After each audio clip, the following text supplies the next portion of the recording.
শ্রীময়ী ও Kanchankanya crispy এখনো একটা বছরও পূর্ণ হয়নি তার বয়স। এটাই তার প্রথম পুজো। তাই কাঞ্চন এবং শ্রীময়ীর এবছরের পুজোটা যে একটু বেশি স্পেশাল তা তো বলাই যায়। কিন্তু এই ছোট্ট ক্রিসপি এক বছরও যার বয়স হয়নি, রাত্রেবেলা বাবার কোলে দিদার কোলে চড়ে ঠাকুর দেখতে কিন্তু ভোলেনি সে। রাত্রে জেগেই ছিল বেশিক্ষণ সময়।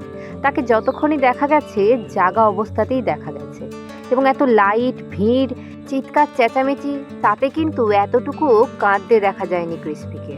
এটা কিন্তু সত্যি একটা মজার কাণ্ড। বলাই যায় ক্রিসপি এই ছোট্ট বয়স থেকেই অনেকটাই সাহসী।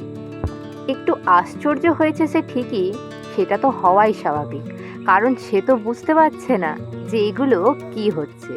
কিন্তু এটা থেকে বোঝাই যায় ক্রিসপি সত্যিই খুব মিষ্টি এবং সে সব পরিস্থিতি মানিয়ে নিতে পারে।